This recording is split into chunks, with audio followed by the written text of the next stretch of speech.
The ice is ready, and we are back with another episode of the Empty Netters podcast, brought to you by BetMGM. Live reaction coming to you after Game 2, and those live reactions are being brought to you by Snaps, the best fucking hat in the game. CP's wearing it right now. You get your beautiful, customized little ball marker that you snap right onto the back snap of the hat. You can buy a back snap that you can just put on any hat that you already own. Snaps is taking your golf game to the next level, giving you those ball markers right on your dome, anything you want. They got a license with the NHL, so if you want to get official NHL logos, you got it too. Here we are, folks. We are fucking so live. We are so back. Game 2 is over. Unbelievable. Double OT. Another OT Tilly. Absolute fucking craziness in the streets. Edmonton fans are bummed, but they're still being beauties, ripping around the streets. You can still hear them, and they're also just, they believe, dude. They believe. Yep. They know that this is going to be a grind, and they're ready for the grind. So, CP, talk to him. How we doing? Holy shit. 5-4 win. Brad Marchand, the Rat King, a fucking stud. Shorty goal, OT winner goal. Holy fuck. What's going on? Okay, I'm going to drive this. We're gassed, dude. Everybody's gassed. Everybody's up late. You were about to say you were going to drive this bus? I'm going to drive this bus. Drive this bus. I'm going to drive this bus. CP's pretty fired up. 2 of the great opening games of a Stanley Cup final you will ever see in your fucking life. Caden says no white balance. We live. We live. Shut up, dude. Shut up. What do you think I have? 2 of the greatest opening games. If you are a neutral, God, if you're a fan of either of these teams, frankly, because it's 1-1, so you're kind of like, we're both in it. 2 of the great opening games you will ever see. So fucking sick. That was amazing. I wrote this note way later in the thing, because we're going to go linear again. And we're going to go fast. We're going to fucking try to rip this, because so much fucking happened. But I wrote this way later, but I just want to say it up top, because I know a lot of Oilers fans are in this chat right now. Oilers fans get fucking buckled at the rink. And I could not respect it or love it more. It's incredible. And shout out to Rogers, because they serve. Like, they actually did cut us off in the second OT. But man, most rinks, it's like 10 minutes left in the third. They're like, sorry, dude, we're done here. Rogers, we walk up and we go, there was 11 minutes left in the third. We wanted to get another drink. And we're like, hey, you guys still serving? When do you stop? And she goes, when the fucking game ends. I was like, yeah, hell yeah.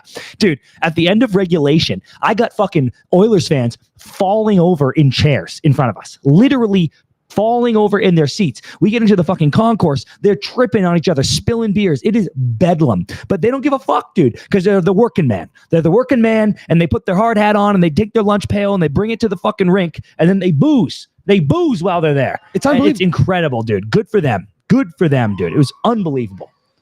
You gonna keep driving the bus? Yes. The right away, immediate Kane high stick in this game reeked to me, Dan, of, remember the Dallas series, where it's like every game the Stars were like, and penalty 2 minutes into the game. And you're like, dude, why? What are you doing? You know, what are you doing? And it was a tough one. I don't know. It's a high stick, but I don't know that he's like flailing it around. But that's a game. That's a play where you're just like, dude, don't do that right now, when we just like, the last thing we want to do is give the Panthers a spark right away and then bang, power play goal. On that power play comment I wanted to make, I have more to talk about on the power play later, but right now, Panthers, this is unique to them, I swear, in this series. They can have the most shit power play for like 1:30, and then it's like, get it in and bang, bang, bang, goal. And you're like, oh, fuck. When they set up, they set up. It's not always pretty. You're right. Like holy shit. Sometimes they get in. They're a big rim team, big rim job team. Yep. And they go for a lot because Barkov's so strong behind the net. Chucky is so good on the wall. They do a lot of that, keep rimming it around until you get up to the point. They like to go D to D and then get the defense spread out. And sometimes it's not setting up well. Yeah. And they're like, rim, and then they lose it on the boards and it's out, and they're like, okay, back in, here we go. And you're right, though, all they need is really one chance. Like, it gets set up and then it's like, oh shit, it's ping. And dude, you gotta kill the full 2 if you're the penalty killer out there, because I do this in beer league where we've killed most of it and I'm like, we did it. And it's like, no, you didn't, dude. Like, you need to go to the wire there. Yes, sir. And I just another Sam Bennett appreciation, another Bennett goal. Hey, dude, buddy, that AAV is just going ka-ching. He's staying in Florida. One more time. Give me one more. Ka-ching. He's staying in Florida. I'm telling you that right now. And he's going to take a team-friendly discount just like Rhino did. But the team-friendly discount is getting higher. It's like that discount isn't as much of a discount as people thought. Was the Bennett penalty There was a penalty right there, but I can't remember what it was. The goalie interference? No, I don't think that was that one. I think that was later. In fact, I'm positive that was later. Are you sure? Yeah, he takes an early penalty, and I remember coming back to you because I was like getting another drink, and I came back to you because RNH took a penalty on the power play, and I was like, both of those calls were horrible. It was like a soft something on Bennett, and then a soft trip on RNH. First period penalties. Jesus Christ, pal. Dude, first period was a fucking movie. Kane high stick, Ekblad holding. Oh, that's what it was. It was Ekblad penalty. Yeah. Then it was a soft. let me go through this. Nuge tripping, Nurse cross check, Chucky roughing, Bennett interference, Freddie roughing, Mikkola roughing, Seth Jones holding, Bush cross checking. That's just the first period. Dude, I gotta actually text these guys. Fuck. There's two dudes that came to the meet and greet that are from Australia, father and son. They had never seen a hockey game in their life. So they were like, we should go to like Nashville. What was their first one? I can't remember. I think they said Nashville. They went to Nashville, and then they were like, we got to go to an original 6 team. So they've hit like 4 of the 6 original 6 teams, and then they hit like a Hurricanes game and all this shit. And they're at like 12. I think it was 4 original 6, and they're like, we haven't been to Detroit, we haven't been to the Rangers. And I was like, dude, that's good, cool. Skip the Rangers, they suck anyway. Yeah, right. Trash original 6 team. I gotta find. He's in my text here, but I gotta find them because it was just so cool. Brandon and his son. I want to say like Dylan. Do you remember? Dylan or Devin, I know they're going to be listening to this, but those guys, shout out to those guys. And they told us they had an impeccable home record. They were like, everywhere we go, the home team wins. We're like 11-1 at home. So I was like, dude, that's sharp action. We got to put money on the Oilers here. But dude, they were texting me like, I hope we get a good game because we've never been to a playoff hockey game in Canada. Boys, you saw a full game in the first 20 fucking minutes. It was that was your money's worth and then some. Yeah. Dude. Holy shit. Man, you know what's funny too? So for people's information, CP and I went to games 1 and 2 of round 1, Oilers Kings. Obviously 2 wins for the Kings. And then Oilers people were like, hey, dickheads, you cannot go back to that game 5 and game 7 if it gets there. And we didn't. Yep. We didn't go to game 5 and the Oilers won. And then when we were here Wednesday, I was like, listen, dude, if Florida wins game 1 and the Oilers lose every time we're in the building, fans will eventually find this out and we will be in trouble. Yeah. So it was good that they won so we didn't get lynched by the fans. Yep. But that was sketchy. I'm bringing this up because there's a bit of foreshadowing because guys, for these, by the way, like the lives we were doing in the morning, I had time to digest the game, kind of really make a document. In this, we're just like riffing thoughts off the top of the head as it comes. So I want to say, because this was good foreshadowing, there was a play when it was 1-0 Panthers. Marshy found Lusterinen cutting, and he had a sick move that just didn't go. He went forward and backhand, was wide open. He missed the net high or something. And I was like, dude, that is a bad miss. But this is what the Panthers were expecting from this third line. These are the chances they need to be getting. No doubt. Massive foreshadowing there. So I'll leave that there for now. But like the next shift, tough bounce, but bad Verhaeghe turnover, right to Kane, comes in, bang, posting in. And my God, dude, that building gets loud and it's hard to say. You feel like you get, when they start going nuts and they've tied the game again, it just feels like they're going to win. Every fucking time they always score, I'm positive they're going to win. Man, Chris, it's so crazy. So, as you just said, Sam Bennett gets a great power play goal. Then Kane got a kind of a greasy one. And that was another one of those ones. I said, this Oilers depth, dude, they just keep showing up. That's a big goal for Kane, his 6th of the playoffs. Then Bush gets one top of the slot, throws one on net. Rhino. Was it Rhino or was it? I'm pretty sure it was Rhino. Blocks it. Rebound comes right back to him. Bush just puts another beautiful shot. Great. And like the second that block shot went right back to Bush's stick, I was like, goal. Mm-hmm. It was just one of those plays that it always happens. It's the hockey gods, right? Yep. You make a great block on one of the hardest shot defensemen in the NHL, and the puck goes right back to his stick, and you go, you fucking kidding me? And it's that twitch, right? Like Bob flinches on that first shot because he's looking at where Bush is looking, and he's going, okay, it's going here. He moves, then he goes, great, block shot, but then it's right back on his stick. And that's a huge reason that goes in. Go ahead? Oh, all I was going to say is that goes in, right? And we kind of looked at each other, and we were like, fuck me, dude. Like this Oilers team, they're making it work. And then that Seth Jones goal. It's funny how we talked about so much in game 1, the way this unbelievable barn gets quiet. when the opposing team scores. Yeah, it's it nuts, almost dude. makes you not like they don't show the replay. they don't do anything. They're like, get back to the fucking face-off dot. The way that goal wasn't appreciated properly because there were no replays in the arena. That goal was gorgeous. We saw two of the prettiest team goals in the playoffs in this game. The other one was the McDavid to Draisaitl goal. Yeah. But holy fucking hell, was that a beauty of a play? Okay, so I got to go back a little bit because you took the wheel, you took the bus, and we returning. Yep. But I'm gonna take the bus back for a second. And Chris, I apologize. Apologize for doing that. Executioners. I just want to say executioners again because that Kane goal. Remember you looked at me and you go, the Panthers have had the puck in the ozone for 60 seconds straight. Always couldn't get out. And then it's like this chip out goal. And you're like, bro, if you're the Panthers fan, you're like, dude, how is this fucking happening? Sure. Executioners. And then the Bob thing. And I'm going to call back to the Star Series again. How many times did that happen to Otter? Shot block and he went like this and then it goes right back to them and it was in the net. That happened to Otter. I can literally think of 3, at least, maybe even 4 goals. And as soon as it got blocked, I was like, because dude, that hits like the center of the net. And you're like, God, dude. I don't want to sewer Otter. I know that's your boy.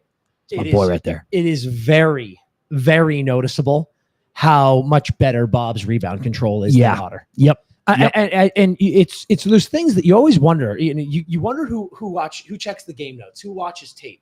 And I'm not saying that Otter doesn't. Of course, I'm not saying that. I'm asking myself. I wonder how much Bob studies these other teams because he is. I think these shots from the point, especially, and then these shots from top circle. Strong side angle. He's pushing in weird ways. He's doing this, low pad save, guys. Chat people in the chat. Check it out next game. There are a lot of these chances where normally pad save, you're kind of putting that right out, right? 45-degree angle. Bob's almost angle. It's like making it sketchy. No. He's like angling it into the corner. Oh, He's letting it just glance off. It almost whistles by the post. Yeah. And there were a couple in the first period. I was like, Bob, like, are you off? And then he was just doing it all game. And I was like, that's his thing. Dude. And that is very impressive. That's his thing. Real quick in the chat, Kiefer says he saw the hot lap at the West End Mall. How bad was the ice? Kiefer? I don't know. Oh, no. Oh. Like from York? Yeah. No. Kiefer Simpson. And he says, how bad was the sheet? It was pretty bad, and the skates were pretty dull. I actually thought I was going to wipe out there. The boys were making fun of me. I was like, I might eat it. Oh, you at Wem? Hey, pal, I'm here to tell you, when that video goes up, we have a fun mid for him. People are going to be like, does CP suck at hockey? Yeah. You looked like a fucking pigeon. Wags edited it, Wags edited it. Wags edited it pretty well, where it's like you can only see the good parts. Yeah. But dude, that was the sketchiest piece of skates I've ever been on. Where I was like, watching you skate, I was like, these must be the worst skates of all time. You looked insane. Holy fuck. Okay, back on track. After the Red looks at me, dude, Red missed a chimney sweep over here. The second the fucking Bush goal gets in, Red's hitting me with one of these, dude. It's all over. Yeah. Sweep. And then the next shot was from the corner of the blue line. It hit the post on Bob, and I was like, oh, dude, Bob's dead. Like, Bob went bye-bye. Bob's in Cancun. Bob's dead. It's all over. Yeah. And I was like, dude, this is not good. And the one note I have on him, because again, another like 40-something fucking save performance. But dude, we can't be giving up 4 goals a game. Yeah. Period. Like, and I don't know who's at fault, whether it's Team D or a little bit of Bob, a little bit of both. Yeah. You cannot have a 4 goals against average in the Stanley Cup final and expect to win. You can't. You absolutely can't. And both goalies did it, basically. But, So I'm going to grab the wheel again and just go back to what I was talking about. When we get that Seth Jones goal, that was a couple of minutes, maybe 2.5 after the Bush goal. That felt like it was in the realm to me, CP, of emergency response cats. It felt like Oil has control here. They have momentum. This barn's rocking. And that goal, to score it the way they did, to really dice up that Oilers team, and that just beauty of a goal. People like Oilers fans were like, oh, I mean, even our girl, that we sit in her section. Yeah. People getting real angry at these games.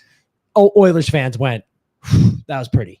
And I just thought that was the first time, honestly, for me in this series, I know it's only been 2 games, where I was like, now this is the Panthers. Yes. This is the Panthers. And that was the third line where I was like, see, and I teased it with Luce Ryan, and we're going to come back to it again. But I was like, the third line's, I know Jonesy finished it, but I was like, there's the third line humming. And I wrote in the notes right here, as soon as they scored, I said, I'm very curious to watch the Panthers the next 5 minutes here, because this is where the Oilers have been killing teams. Yes. You tie it up and then they go, fuck you, whatever.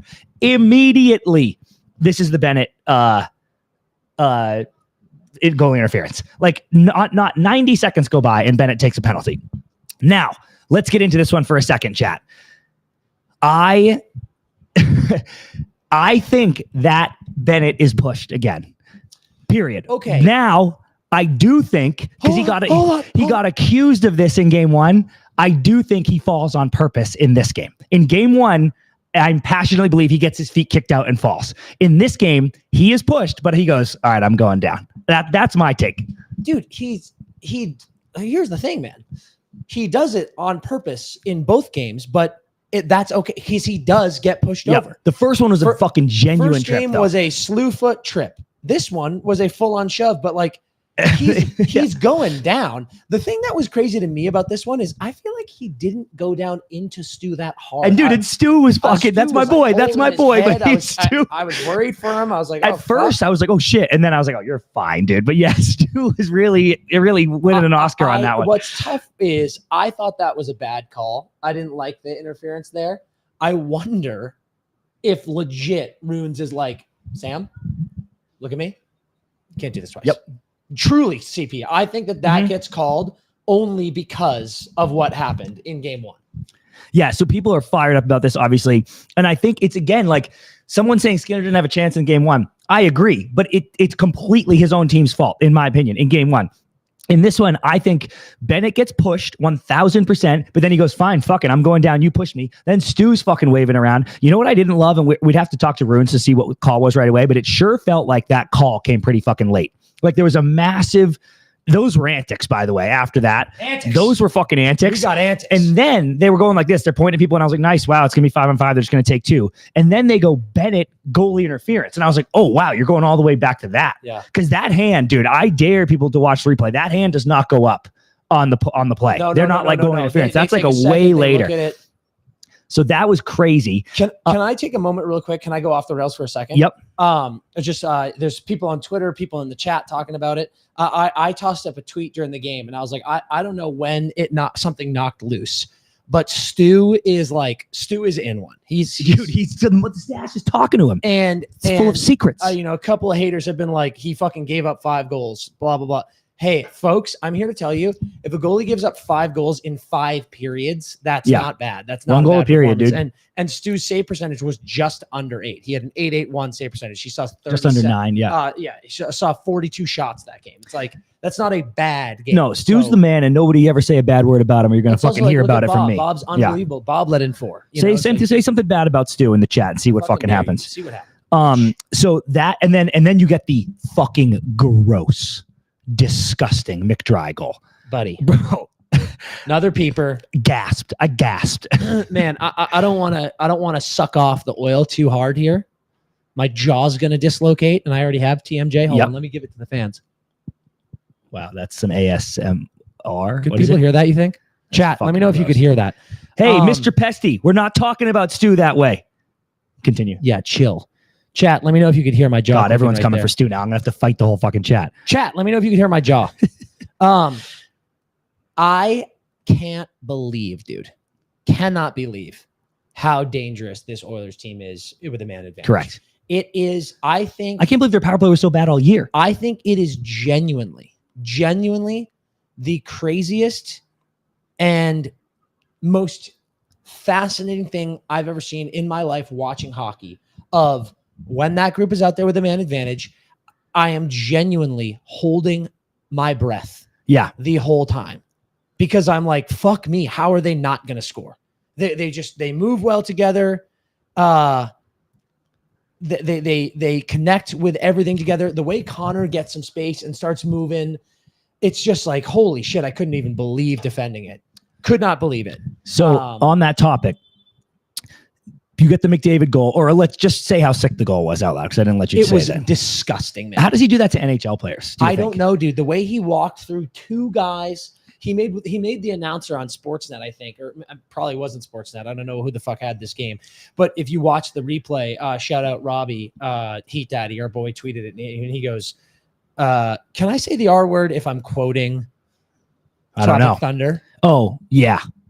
Hey, this is a movie quote. Chat. I'm quoting Tropic Thunder. Don't cancel me. But again, shout out Heat Daddy goes, Connor McDavid is so good. He just made the announcer go full retard. Yeah. And like, if you listen to him hit, like the guy's like, he goes, McDavid, oh God. Like he's just having a conniption because Connor just walks two guys and then throws that fucking disgusting dish backdoor. Unbelievable. So after that, the Panthers take another completely avoidable idiotic penalty and then another to go 5-on-3 for a full 30 seconds. That kill, they should look back on that kill and be very proud, because if that could have gone 4-2, 5-2, because if they score on the 5-on-3 still on a power play, like that could have been the game and the series. Yeah. So CPI said, I was talking my shit. I was talking my shit, being like, dude, if this is a goal on this power play, this series is over. Yep. So historic kill there, tons of credit, but playing with fire. A little bit of action at the end with like another possible high stick on Bouchard, but then he cross-checked somebody, and I thought it was the right call. But I have two takes to end this period. One, the Oilers power play. You kind of brought this up. That's what I was saying you were touching on. The Oilers power play. This makes no sense to me, dude. When I watch the Panthers power play, which is a good power play, an effective power play, I feel like, and it's not just the Panthers, I want to say that, it's like every other team in the league. I feel like they spend the whole time like rimming it, trying to dig pucks off the wall, like just trying desperately to make enough passes to create that 2-on-1 that can get you a decent shot. And every now and then they have like a nice high to low to back to the bumper shot play, but like that's the dream. Everything else is like on the perimeter, just moving it around. And maybe this is just the benefit of having McDavid, but the Oilers power play looks like a completely different thing than any other team. And I swear it's just movement. I literally want to look at other teams and go move, like spin around like he's doing. And maybe their answer is we can't. I don't know how he does that, but that's the difference. McDavid gets the puck and starts flying, and then he does that thing where he goes and like stops and like backs up. It's like the jittery shit. And everyone else is just like, we're all standing in our umbrella, pass, and then it's like knocked away. And the Oilers, you're like, and I'm like, do that, dude. That looks sick. So that is like fascinating to watch, and I don't even know how to comprehend it. The second thing I wanted to say is Paul Maurice, before the series started, he said, I think both teams are better than they were last year. I think the Oilers are better defensively this year than they were last year, and I think we are better offensively than we were last year. Yeah, I like that. But so far through the first period, I was kind of like, that might not be the formula, dude. Like maybe the reason you beat them is because you had a great D, and like they were the high-flying Oilers, but who cares?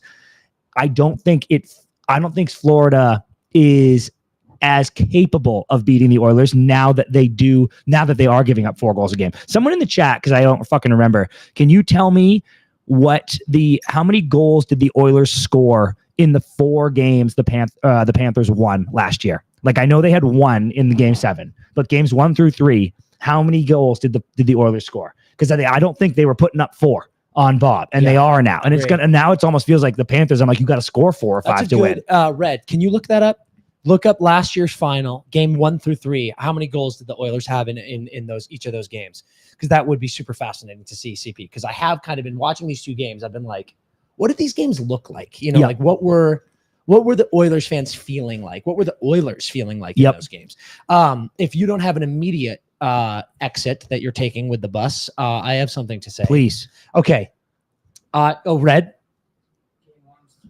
Game 1, 3-0. Yeah, that's right. 4-1.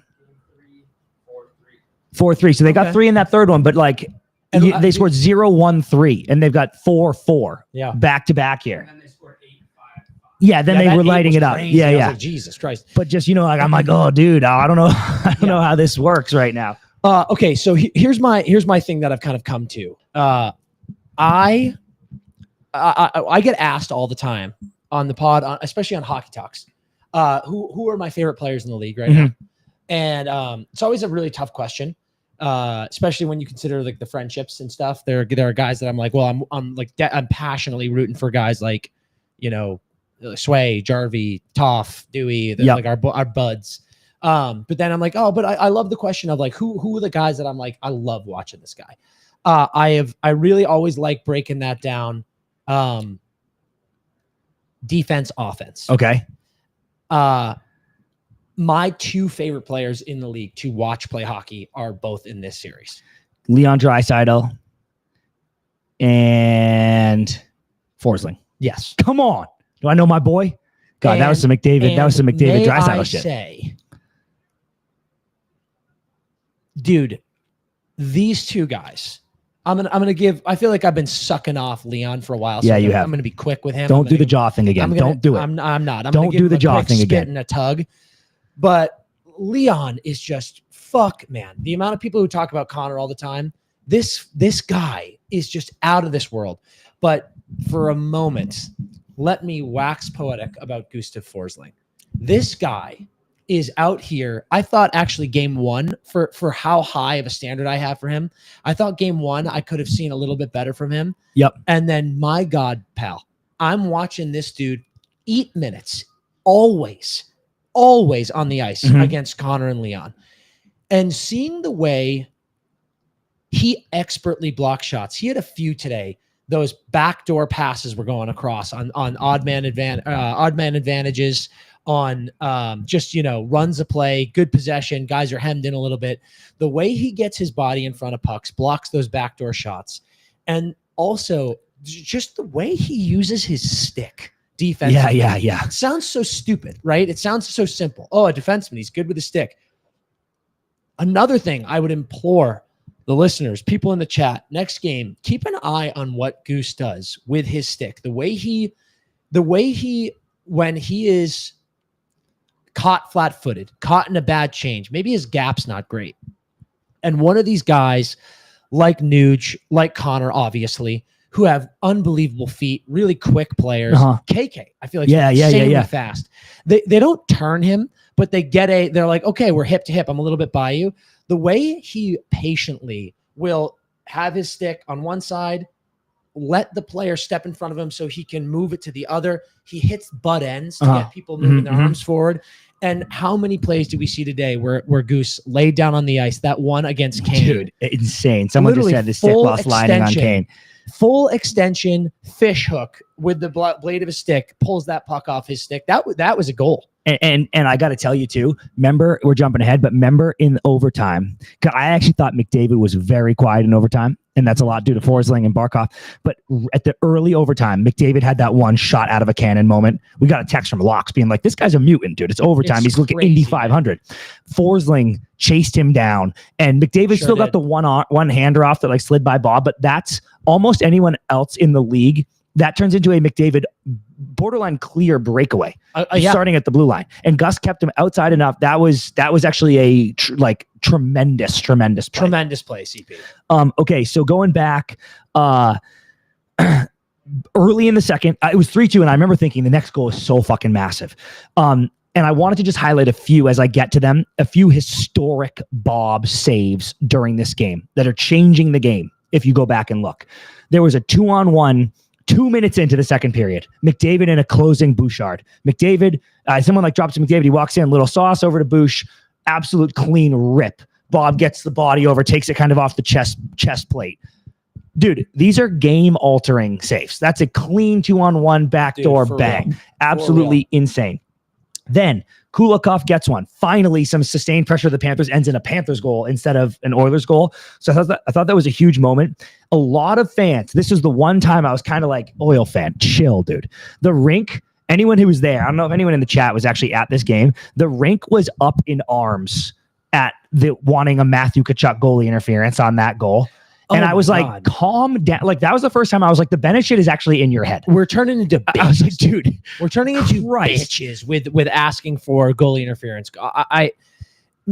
It's just any little whiff of content. You breathe on a goalie now, people. And that's not a shot at Oilers fans. It's everyone. It was every series. Every time anyone was near a goalie, people are asking for it. I'm like, come on, what are we doing here?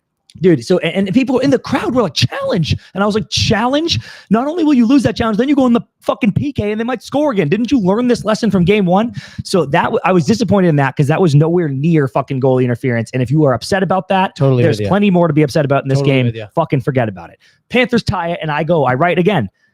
Yet again, my eyes are on the next 5 minutes here. How do you respond? And yet again, the Panthers take an immediate penalty. I was like, dude, you have got to be kidding me. This is your response every time. I know. And dude, the Marshy Shorty, I gotta like see that again. I can't even remember the buildup. I don't know if you guys do of like how he got sprung there. It was I believe it was just a quick neutral zone entry, and he was just hanging with the two defensemen. And it was just an errant pass immediately picked off by the Florida defenseman. And Brad was just right there at the top of the blue line. And he was like, whoop. And he just immediately curled. And it was straight up the gut, pass right to his backhand, gone. And I'll say a little foreshadowing here too. A full speed breakaway. Yeah. Live, by the way. A shootout's a little bit different because the goalie, they know a full speed breakaway live in game when the goalie comes stepping out because he's like, oh shit, is big time advantage player. And Marshy made a move that takes advantage of that. Comes down, dips shoulder, steps out, you open the legs, bang, 5-4. I got to say, it was really cool. I mean, I love Brad Marchand. I'm a Bees guy. I love Brad Marchand. And it was really cool to see him have this moment. He's obviously had an incredible playoff, but he's been such an elite penalty killer. I'm pretty sure he's the Bruins franchise leader in shorthanded goals. Oh, he is. I also think he might be like the NHL. I think he's top 3. Yeah. So Red, could you look up who has the most shorthanded goals in NHL history? And then, maybe even playoffs too. That'd be cool. That was a sick moment for him. I was very happy for him. You saw his reaction. He was going nuts. And that was a great response from the Panthers after being idiots and taking penalties again. And that is the quietest I've heard Rogers since we've been here. Oh, it was tough. Oh, fuck. It was tough. And I will say this too, Chris, that next minute or so, because people always forget that when you get a shorty, of course it's Wayne. Where's Brad on that list? That's gas. Oh, okay. How many goals? Shorthanded goals. There's no way Brad is only 73rd all time. Oh, that was how many shorties Wayne has. My bad. So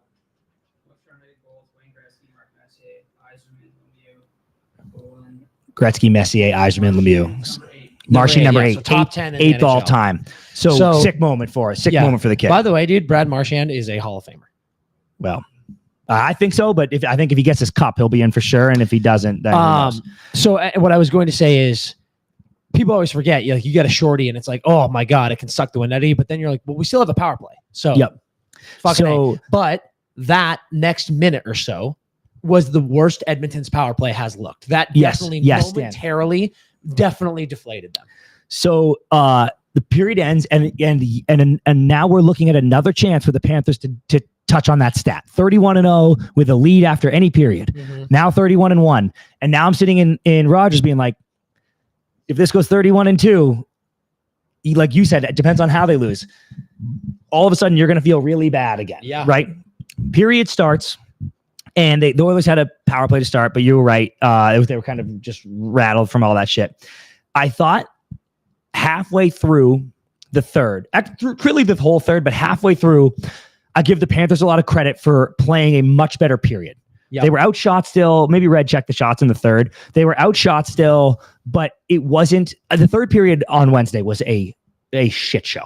It was literally an icing, a flip it out, like no legs. It was Florida crazy. Was skating in this third period. They looked like they were ready to play the game. Yeah. Okay. But again, shots on goal in the third. 9-5. Edmonton 9-5. So like 5 still low, but it's like it was tighter, tight checking third. It was just we called it out real time. They looked much better. They were moving their feet. They looked much better than Wednesday, but it's still it's a poor strategy to be up on this Edmonton team when we know how this Edmonton team, we tweeted this, shout out our boy Charlie Garnsey, who gave us the stat. We tweeted out before the third period started. Last 4 playoff games, Edmonton Oilers have outshot their opponents 38-14 in the third period. Yep. How many times have we talked about the backbreaking goals they score in the third period? Mm-hmm. You're going into that with a 4-3 lead. Yep. Edmonton's probably scoring. Yeah, they're probably going to score in that period. I know, dude. You got to know you need one. It took damn near 20 minutes. Yep. but they were obviously scoring. Dude, we said it Wednesday. You got to go into these thirds up at least 2. Like, you can't be like, we're going to be fine. Play, man. Yeah. So it's like Florida, I thought they looked very, very good in that third period, especially compared to Wednesday. But 5 shots, guys. That's not it. You can't play defense against this Oilers team. Not when they're hungry like that, dude. Not when they're hungry like that in the third. Defense like that. It's just never going to work. At the 10-minute mark, it started to tip, and I was like, here come the Oilers. Yeah. I want to call your boy out. Forsling had an incredible block at the 8-minute mark. Holy fuck. Dude, all time. Like, I forget who had that in the slot, but like somebody got found in the high slot, and Forsling, he crashed into somebody too, but at all time, like slide across, shades of Jacob Slavin at Four Nations level, just like body on the line, absolute glue block. Right after that, you had a funny Bennett-Bouchard exchange where the Oilers went offside. Bennett kind of meant to like hit Bouchard because he was like, I thought we were playing, but then it was like a whistle and they kind of just bump each other. And then Bouchard like whacks him on the foot, just kind of like similar to the nurse slash on Hintz. And then Bennett looks at him and like whacks him back, and Bouchard collapses like a sack of potatoes. And I was like, I actually thought something happened for a second. I was like, oh fuck, are you all right? Dude, an all-time flop job. I was like, bro, crazy, what are you doing? Also, I can't have that shit this late in the third period, dude. Can I be a puss bag for a second? Red? He's a puss bag all the time. You can do it now. Fuck you too. Obviously this is fresh with the Hintz injury. I need top of foot slashes to become outlawed. 10 minute penalty, 5 minute major. Like, I'm being dead serious. It is so like it was funny when that happened. The way that then trickled into, we got Chris Pronger tweeting about it. We got Biz tweeting about it. We're talking about it. Everyone who has ever been slashed on the top of the foot, or God forbid, block a shot off the top of the foot and you don't wear guards. It is horrifying. It's like, it is immediate foot break. I've broken my foot, I think 3 times that exact way. Dude, it's like, it should be like a cup check. Yeah. Like if someone comes in and like a real good, like hack on top of the foot, that needs to be a 10-minute misconduct. Yeah. Because it's just like, we can't just be breaking guys' feet out. That's fucking crazy. Again, puss bag take. I just don't want to see guys breaking their feet. Okay. So then you enter this dangerous territory of late in the game where if you're Florida, you're pretty much on your heels at this point, and you're like, now we're not going to score, so it's just survive. Yep. And if we get scored on, we're probably fucked. Yeah. You enter that time. It's like kind of when you hit that 5-6 minute mark, you're like, oh. Yeah. And it's kind of moot because they scored, but I just wanted to call out because I said I would. An absolutely potentially series altering save on Connor Brown by Bob, the glove save. Incredible. This is too dramatic, but it reminded me of the Marchand breakaway against Bob in Game 5, because that would end the series. Definitely. Whatever. But I was like, holy shit, how did that not go? And then he took that save. Dude, he said, I'll fucking see that save and I'll raise you your house with the save on the backdoor one-timer by Draisaitl. Oh my God. That save is putrid, Dan. That is one of the most gnarly saves in the moment I've ever seen in my life. When that puck went across, I was like, oh my God. Like, I was like, Jesus Christ, this is in. Good day, sir. Oh, dude. Save was out. Dry was like, what? Oh, yeah. You saw him do the flinch of like, oh, excuse me? Baking powder? Okay, hold on. Hunter says the audio has a sound delay. Some people are saying it's only him. We'll keep an eye on the chat. Chime in if it's everybody. Oh, okay, there's another one. Is there a way to like restream? We don't know. Wags isn't here. Wags is it? But Wags? Chat, let us know. I think I did see us like pause for a second, but chat. Yeah, maybe it's internet, and it's internet. Okay, we're just going to keep humming. We're going to look. We're looking into it. We're going to keep pushing along. We're live, baby. This is live TV. The Draisaitl save was absolutely fucking insane, and I just need to tip my cap to Bob for that, because when he'd given up 3 goals in the first and I was like, Bob's in Cancun, that save's not Cancun, dude. I'll tell you that much. He's fucking dialed. Everyone's delayed. Let's do a quick. Oh, it's a half second. All okay. Right. So we're pushing through it. We're pushing through it. Caden actually was like, dude, the delay is fine. If it's a half second, we're okay. Yeah, just drink. Keep drinking. Like, be a good Oilers fan and keep drinking. Okay, so The Panthers ice it with 30 seconds left. Oilers have already used their timeout. Panthers didn't use theirs. I was kind of surprised there. I guess they didn't want to give them a freebie. 30 seconds left, and you come to that face-off thought as the Panthers. You cannot lose this game. Or you can't have them tie this game. 30 seconds left. And the Panthers lost every single face-off once the Oilers pulled their goalie. Every single one, dude. Snapped back, and then the Oilers are doing their man advantage thing, and they're zooming around. And that one, they kind of contained, and it was loose on the wall, and they lost that puck battle. And then here's Wallman. And, dude, Wallman, great shot to the net, and God damn it, Corey Perry, dude. I still don't even know how he got his stick on that. That was a tremendous... What's crazy is the last 2 goals of the game were from probably the 2 most wily vets. Yeah, good call, team. Dan. Really good call. And the hand strength from both of them was remarkable. Like, both of them stick tied up, and they just pushed through to get the puck on. Yep. Really, really impressive. And dude, talk about the Rogers being quiet after the Marshy shorty. You remember, dude, you looked at me. That was fucking loud, bro, when they tied it. Oh, dude. I've been in loud barns, dude. I posted it. I could barely fucking hear you. You were right next to me. We were like, holy shit, how did that go in? Red's like, what? That was shout out to the Oilers fans. That place, dude, I couldn't even see. I was trying to see over everybody because the whole building was standing. And then that puck bounced loose. And I didn't even know, like, it felt so impossible that anyone could get their stick on that, let alone anything on it. And it just snapped in the net. I like, you yelp. Like, I was like, oh, involuntarily. That was fucking unbelievable, man. So my final thought on that was the last 3 minutes with the goalie pulled. God, dude, Florida, and I'm not shitting on Florida here, but because listen, you battled, you get through 2 OTs and you get that win on the road, monster. But dude, they didn't win a single face-off. Dude, every single one snapped back in their face. It was insane. Didn't win a single face-off. When they did get the puck, they iced it. I thought that one Reinhart one was like he went for like the little pass off the boards and he just put too much on it. Another icing, another D-zone face-off that you lose. Yeah, dude. You let the Oilers set up. You let Connor get his space and get his speed. And it's like, dude, fuck me. You knew they were scoring. Okay, Dan, we're going to OT. Tell everyone about BetMGM. Taking a quick break to talk about BetMGM. They are the greatest partners in the world. They are the best sports book in the world. And we're doing the hat trick jackpot right now. So anytime goal scorer, you do an anytime goal scorer. Pick whoever you want.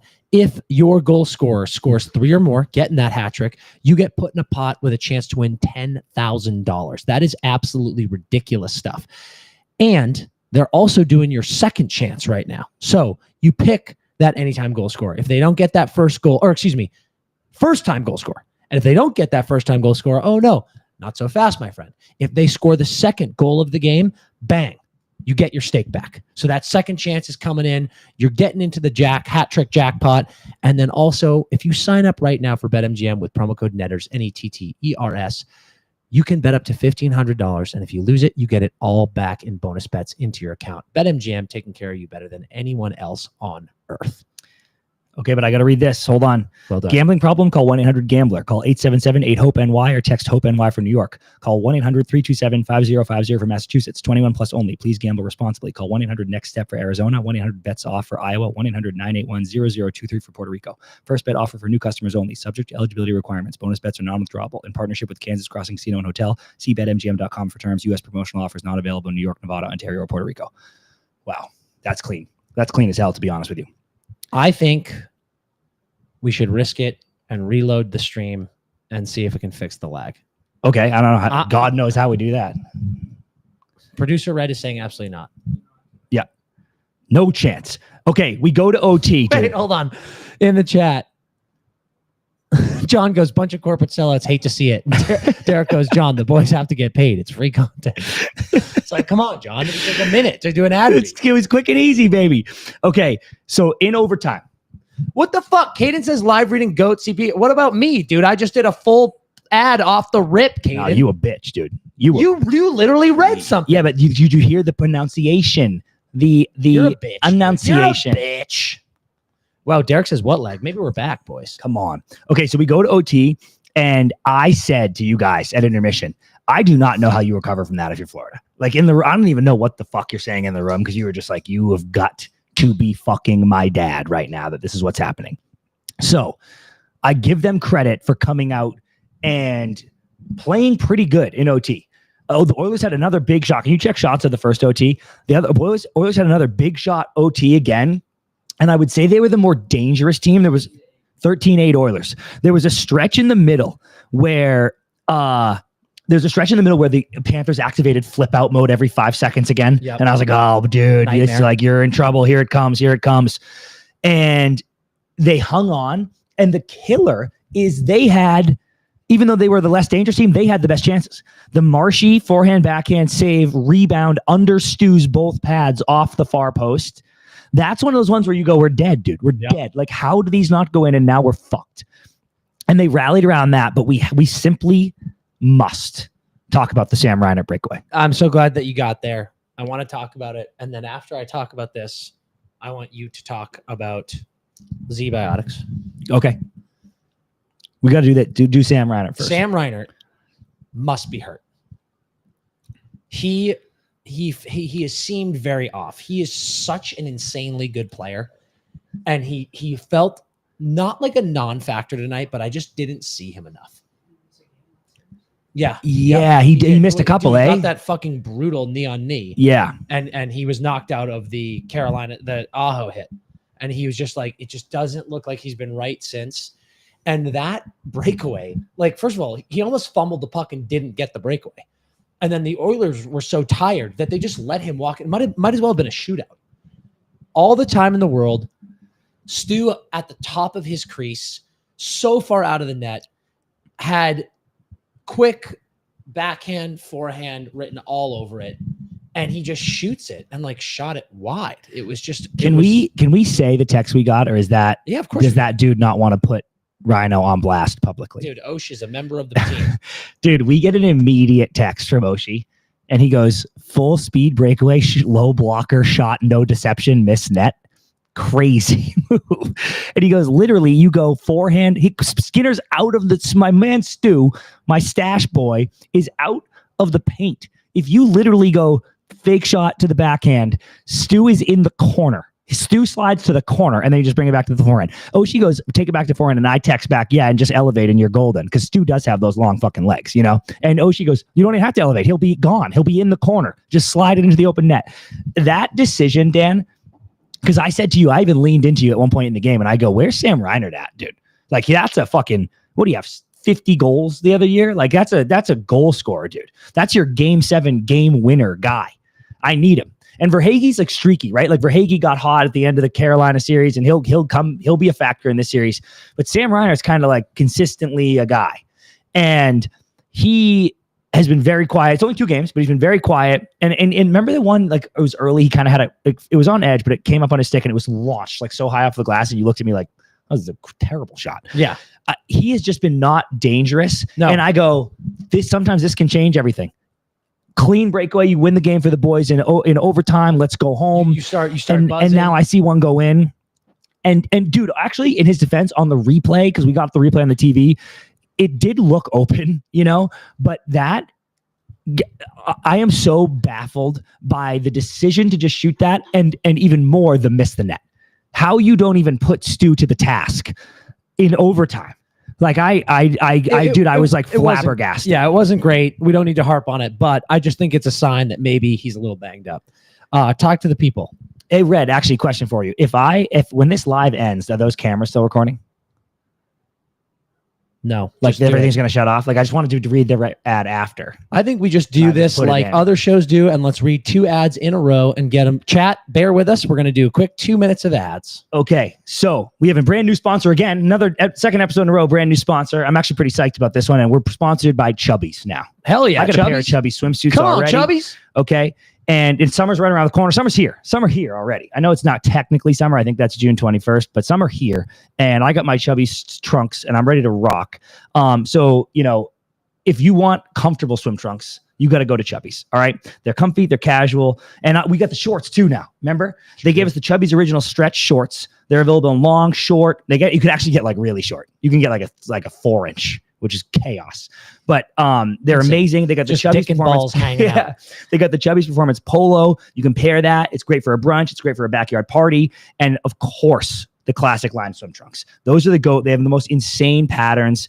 And there's nothing, they took away everything annoying about the old swimsuits. The scratchy mesh liner. There's a soft, supportive boxer brief liner that keeps everything comfortable and shape free. Quick dry fabric, 4-way stretch. It's amazing. Okay. So don't wait. For a very limited time, you can shop Chubby's biggest sale of the year for $45 shorts and up to 65% off select gear. Hit up chubbyshorts.com and grab your favorites before they're gone. If you miss the sale, don't sweat it because you can use our exclusive code, which is NETTERS, NETTERS, for 20% off. Support the show and let them know we sent you. So when the survey asks, you can go turn some heads and go, hey, dress like it in Chubbies, use promo code NETTERS, and you're dialed. Boom. Give us the next one. I'm going again. Okay. Hit them again, dude. Ziotics. This is actually huge. This one's actually huge. We need this right now. Ziotics has been amazing for us. It's a pre-alcohol drink, okay? It's a probiotic drink. It's the world's first genetically engineered probiotic. It was invented by PhD scientists to tackle rough mornings after drinking. Here's how it works. When you drink, alcohol gets converted into a toxic byproduct in your gut. It's the buildup of this byproduct, not dehydration, that's to blame for the rough days after drinking. Pre-alcohol produces an enzyme to break this byproduct down. If you just make pre-alcohol your first drink of the night and you drink responsibly, you'll feel your best tomorrow. Dan and I are on benders when we're on these trips, and this stuff is so helpful. I can't even begin to tell you. We take this, we pop it, we get out, we go do the night, we go to Edmonton, we go all the bars out here. We're going to go to the elbow room. We're going to be out of control. And I swear to God, I'm only able to wake up and go to the gym because I take Ziotics every time. So now that summer's here and we're celebrating the warm weather, before drinks on the patio, before that tropical vacation, before your best friend's wedding, don't forget your Ziotics pre-alcohol. Drink one before drinking and you will wake up feeling great the next day. Go to zbiotics.com/netters, that's NETTERS, to learn more and get 15% off your first order when you use Netters at checkout. Ziotics is backed with a 100% money back guarantee. So if you're unsatisfied for any reason, they'll refund your money, no questions asked. Go to zbiotics.com/netters and use the code NETTERS at checkout for 15% off. Boom. Ads done. Come on. Back. All right. Closing thoughts here, CP. Get the Brad. Huge Brad breakaway OT winner. How pissed were you when it went to double OT? Tell everyone how pissed. I was furious. How pissed you were, dude. I was furious. I was itching, dude. I was so horny to get here and get into the live. It was insane. Can someone end this game so we can get to the live and get with the fucking fam here? But here we are. We get the OT winner. Brad fights for that contact, gets that puck to squeak 5 hole. I do want to say, because I said I would call them all out, and someone in the chat said this, chime in again if you remember who it was. Iconic save from Bob on KK. Oh, like these are the saves, dude. These are the fucking saves. You will look back when the fucking Stanley Cup DVD, if it comes out, if the Panthers win and it comes out, everybody will go, dude, that save, that moment, the whole rink, dude, like gave the groan, the universal groan when that happened, because you saw it coming. We all saw him crash in the net, and I was like, here it comes. And in his defense, I said to Red, not much more you can do with that. You know, it's not like he could have like placed it, but you're just getting a stick on it. I agree. Completely but Bob agree. gets there, dude. And it's like, man, massive series altering save. Okay. 100%. Then Brad Marchand, another break. Brad gets the goal. We don't need to talk about the goal. A lot of people saying Stu should have saved that. I don't know, man. Like whenever there's like Brad has, like you're playing the shot, right? Then all of a sudden there's a stick check and Brad's shot is altered. I'm gonna look up that replay right now because I haven't seen it yet. Gets more contact on it. He touches it again. I'm not going to kill Stu for that. Brad gets the goal. All I want to talk about as we close out this episode here is what are the vibes right now, right? I think if Florida had lost this game in OT after giving up the lead again, I actually don't think it would have been that big of a deal because of how well they played. I thought Florida played great in this game, especially compared to some of the breakdowns in the third period and overtime of game one. This is a interesting situation where, in my opinion, I think Edmonton feels okay too. I think they played a battle of a game. They came back yet again, sent the game to overtime, double overtime. They played well. They got some good goals. I do feel like this was a big time Momo game for Florida. To blow that lead, quote unquote, you always hate giving up a goal when the goalie's pulled. Oh, dude, it's a nightmare. The Kings season end because of it. Man, and to last with this Oilers team through 2 overtimes and then get the win, huge. And I will say this, I'm not going to say who it was, but an absolute fucking beauty legend on the Panthers saw in the gym Oh, I didn't know if you're going to tell this story. This is cool. Not going to say who it was. Okay, Panthers fans, though, this is fire you up. I saw a member of the Panthers in the gym yesterday. In between games. We were at the gym in between games. Yep. Chatted really quick, and I said, "How you boys feeling?" And he just gave me a very calm, confident, great. Yeah. And I was like, like, dude, no hesitation. And I was like, damn. And then to see them come in here and just show their experience, show their maturity, show their mental toughness, and get this win, that was big. That was big for Florida. Really big. Agree, because you feel like you go, if they lost, you're like, Christ, dude, we blew another lead. We had multiple chances in OT. But I did write a note that I was like, it does feel, and you gotta complete your end of the bargain here, but it did feel a little bit like the Bruins Canucks, where you go, the Bruins leave Vancouver down 0-2, but they go, we lost both in fucking overtime on the road. So what? Now, if we just pummel them at home, we feel great. Now, again, the Panthers would have to pummel them at home, which would be very hard because Edmonton's very good. Sure. But I do think there was a lot to take away where you go, I don't know, dude, we lost fucking twice in OT and double OT. Like, give me a fucking, and we were winning both games. So I hear you on that. But man, it was going to be a tough pill to swallow considering the chances you had. I do want to address a little bit in the chat here. Somebody was saying, there's a lot of, John is saying Skinner has to have that. And Joey's kind of going, dude, Draisaitl's coming back so hard. It's a great, or this is John too. It was a great effort by Draisaitl. Shouts to him coming back and chasing Marshy down. Because, dude, live, I thought that was going to be a penalty. And I never want a penalty in overtime. If you can avoid it, I don't want it ever. But I thought Draisaitl was going to take a penalty. In real time, I was like, oh, that's a hook. But it actually wasn't. He's like, he worked so hard to come back. He's on his stick. That was a great play. And guys, live, it's so hard to see. But I can't, I just watched the replay while Dan was talking. It's not really on Stu for me. Like, it's just one of those plays where like Brad's trying to go forehand backhand. He gets legally impeded by Draisaitl. Stu is like doesn't know where the puck's going because it's hard to read because Brad doesn't even know where the fucking puck's going. And it looks like, I'm watching the play here, it looks like it kind of like hits Stu's pad and just slides in. Yeah. But it's just a fucking fucked play, dude. It's a breakaway in overtime. Thank you for saying that. It's like Stu is fine. I thought he played awesome. He's making huge saves. And it was just a crazy moment. I will say, someone said this too, that it's like, we can't be having 2 breakaways in overtime. Yeah. 2 breakaways in 2 overtime periods. Like, what the fuck are we doing? What are you doing here? That was not it. Though, like, you start taking chances, you start taking risks. It does happen, but that is true. I think that's a good point. Yeah. So that one's a little tough for me. My take on the vibes is this: we joke. We were at dinner. We were at Cactus Club dinner, and we were joking while I ate my 20-pound steak, which was gas, but holy shit, I was a little full. We were saying that the finals are an interesting beast because whatever happens in game 1, people lose their shit, us included. I had multiple clips this week admitting, I was like, I'm being reactionary. When the Oilers win game 1, everybody here in Edmonton and us were like, Oilers in 5, it's a bloodbath. And if the Panthers had won game 1, I promise you, everyone would have gone, Panthers sweep, told you, they're different, that the Oilers never played a team like this. And it's like, it's one fucking game that went to overtime and it's 2 great teams. What if next game the other team wins in overtime? Aren't we just in for a great long series? And now watching this, I'm like, probably. CP cooking right now. So it was, I opened this fucking live saying that's 2 of the greatest opening games you can ever see. I've never been more sure that this is going to be a long series, unfortunately for us. Mm-hmm. Well, fortunately, because it's fun as fuck, but it's a lot of travel. No, but remember, it's funny. It didn't really happen the way I thought, but I was like, I think that this is going to be a rope-a-dope. You win, I win, you win, I win, you win, I win. And like here, it's a split. I told you, bro. I told everybody. I said, whoever wins game 1, easy to say now because I was right, but I said, whoever wins game 1 is going to lose game 2 just because these teams are too good and the team who lost game 1 will know I have to fucking win that game. I didn't expect it to go this way in double OT and chaos, but this is what happens. These are the 2 best teams right now. And I mean that not on, you can't win on talent alone. I don't mean talent.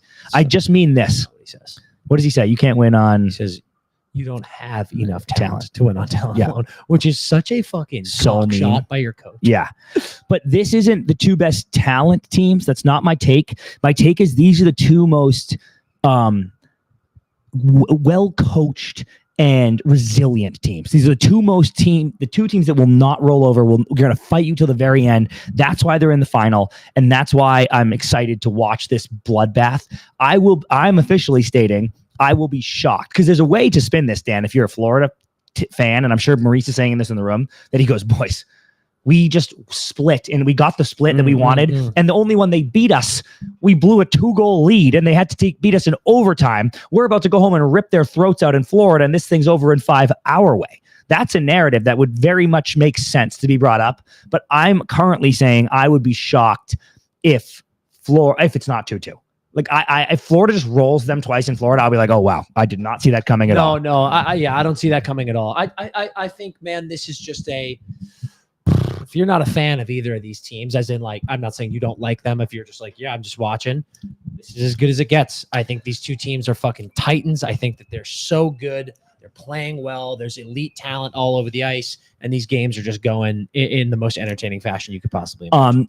I said I would finish the foreshadowing, but I did think I wrote a note here where it said, and I know Bennett scored but earlier, and he's been scoring everywhere, but without the Verhaeghe and the Reinhart and the Tkachuk like doing anything right now, I wrote in my notes at one point in the middle of the first overtime, it feels like if the Panthers win this game, it could only come from the third line.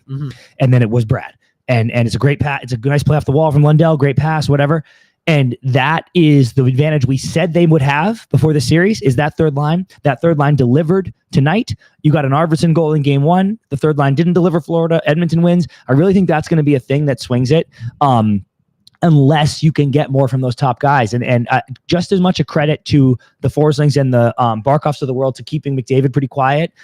The Oilers guys are keeping, it's not like the Verhaeghe's not trying. It's not like Sam Ryan's not trying. Of course, yeah, they're playing. The Oilers guys are keeping those top lines really quiet, and the Panthers top guys are spending so much energy trying to keep the Oilers quiet that they're like, I can't score, dude. I'm focused on McDavid all night. But I think if you're the Panthers, you go great, but I do still think I would go, I need more from my big guys. For sure. The thing I will say to close out this episode, close out this live, is if you're the Edmonton Oilers, you feel really good about the fact that the Barkov line is not doing much. And if you're the Florida Panthers, you are thinking, if we can get the Barkov line going, we are in a very good spot. And that's going to be interesting to watch. So, did you see what Tkachuk did in the penalty box? I did not. A lot of did you see it? Anything? A lot of people in the chat are being like, classless move from Tkachuk in the penalty box. We'll take a look but I have no idea what happened. We'll take a look at it. If anybody knows, chime in. Chat. We are headed to Florida tomorrow. Holy shit. Going to be getting on a plane, ripping down to Florida. We will be in there tomorrow night, hanging out Sunday. We'll be doing pods. We'll be doing interviews while we're there. We're definitely going to do some sort of meetup. You'll see us at Elbow Room, absolutely. But if you're in Florida, come say what's up. We'll be all over the place. Guys, buy the merch. We've got amazing Oilers shirts for you, amazing Florida Panthers shirts for you. We've also just got great empty netter shit, hats, hoodies, crew necks. Everything's beautiful. Make sure you grab some of that stuff. Make sure you subscribe to the YouTube. Follow us on the socials. Leave a 5-star review on Spotify, Apple, stuff like that. We fucking love you guys. Thanks for joining these lives. The live's buzzing right now. Live, dude. Buzzing. I actually just want to hang in here all night. And we got a couple the happy hour. We got the happy hour mid-form out already. You're Please go watch that. Fun little travel video. Hilarious one coming out tomorrow. We love you guys. We're going to log off. We're going to have ourselves a little bit of a night and then hop on a plane. And until we see you next time, CP, tell these beauties